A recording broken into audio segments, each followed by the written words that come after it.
Selamat datang kembali. Hari ini kita mau bedah buku The Crux karya Richard Rumelt. Iya, ini sumber yang kaya banget ya wawasan soal, menghadapi tantangan yang pelik gitu. Betul. Nah, misi kita kali ini menyaring esensi terpenting dari buku ini deh. Supaya kita semua, terutama Anda yang dengerin, bisa lebih tajam gitu ya, mengurai masalah atau mungkin menangkap peluang. Oke, siap. Mari kita mulai bedah bareng.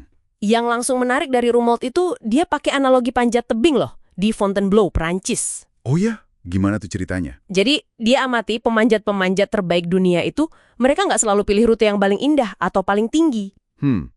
Terus mereka pilih apa? Mereka cari rute di mana mereka yakin banget bisa naklukin bagian tersulitnya. Nah, bagian tersulit itu namanya crux. Ah, Crux. Oke.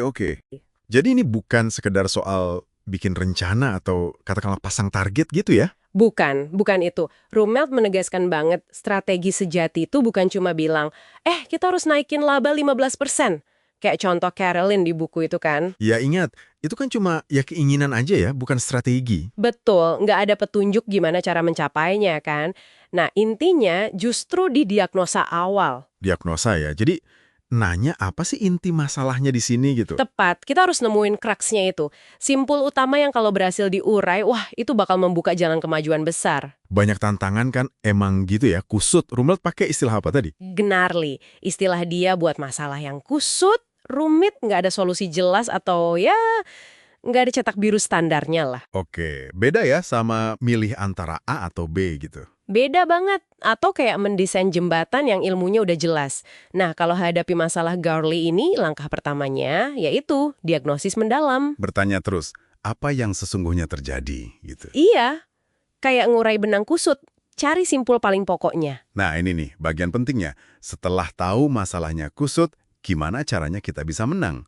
Di sini kita masuk ke inti bab 5 buku ini kan ya, yang judulnya Di Mana Kita Bisa Menang. Betul sekali, Rumelt nekanin banget, krusial buat ngenalin sumber keunggulan Anda itu apa. Keunggulan kita ya, apa aja tuh contohnya? Macem-macem, bisa jadi informasi unik yang pesaing nggak punya, atau keahlian praktis, know-how khusus gitu. Atau mungkin posisi pasar yang udah kuat, efisiensi. Atau bahkan kemampuan ngelola sistem yang kompleks banget.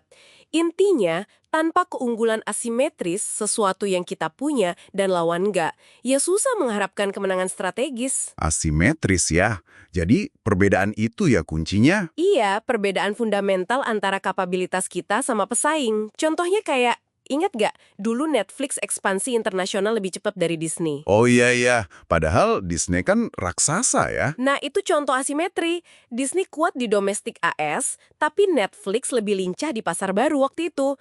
Jadi menemukan dan mengeksploitasi asimetri ini kunci buat naklukin Crocs. Dan ini yang membawa kita ke konsep penting itu ya. Apa tadi? ASC? Tepat, Actionable Strategic Challenge atau tantangan strategis yang bisa diatasi. Ini irisan manis antara tantangan yang penting banget buat dihadapi. Dan tantangan yang secara realistis mampu kita atasi. Gitu ya? Persis, mampu karena kita punya keunggulan asimetris tadi. Nah, fokusnya harus di situ, di ASC itu.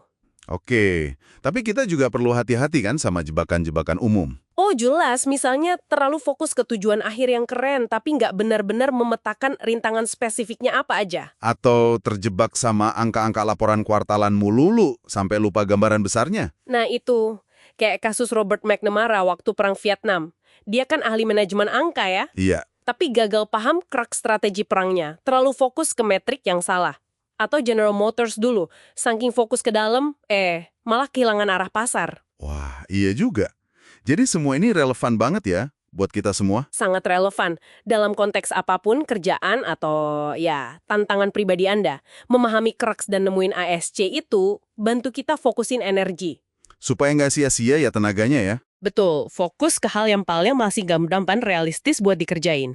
Jadi nggak gampang kewalahan sama kompleksitas. Intinya kerja cerdas lah.